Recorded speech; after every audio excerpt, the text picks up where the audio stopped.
I was grew up in Afghanistan.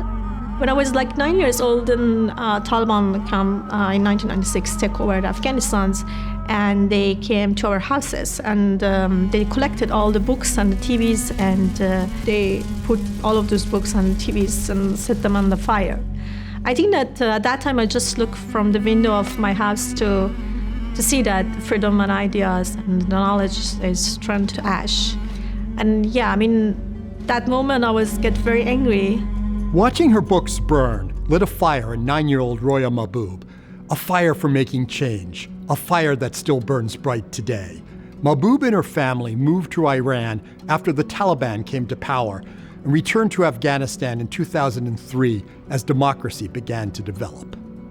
There was an internet cafe that was opened up in 2004 in Herat, and it wasn't good for a girl to go there and, use a computer. So I think that I was insisted first to go to that internet cafe, and I see this magic box, that people called computer. That was a moment that I said, I want to make this computer to be center of my career and my life. Mahboob's family, including her progressive father, supported her dream to become an engineer. She graduated with a degree in computer science and went on to be one of the first female tech CEOs in Afghanistan.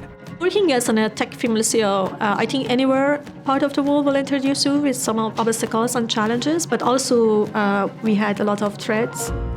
One case is when my sister and my brothers, the local Taliban is attacking their cars. And it's make it very difficult for us because it wasn't only that they come towards me, but they also go to our female engineers working for us. Mahboob persisted even in the face of threats to her employees and family.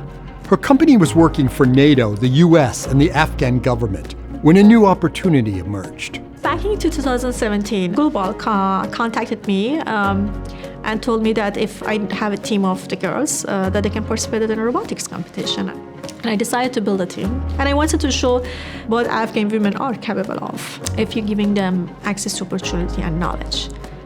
Innovation and talent are universal, but opportunities are not.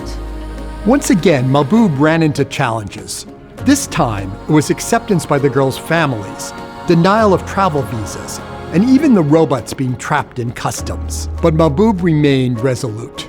Her robotics team, the Afghan Dreamers, stole media headlines and even became the subject of a feature film called Rule Breakers. When they start winning in the global stage, Afghan starts to feel proud. And then the families also start to feeling proud. For centuries that they ignored women's ability in science and technology, they start to see the potential of the young women in these industries.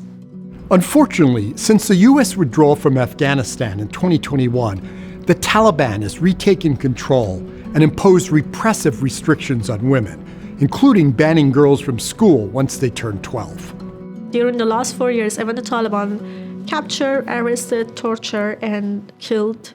Still, we see that the women continue to learning through the underground education centers, online training, or they coming together in the house and they're figuring out that one way or another way to learn. I think that education, science, and technology are a powerful weapon against of the poverty, inequalities, but also against of the extremists. If you want to bring the change in a society, you cannot wait for permission. For her efforts to educate those who are being kept in the dark by their government, Roya Mahboob is the recipient of LSE's 2025 Courage in STEM Award.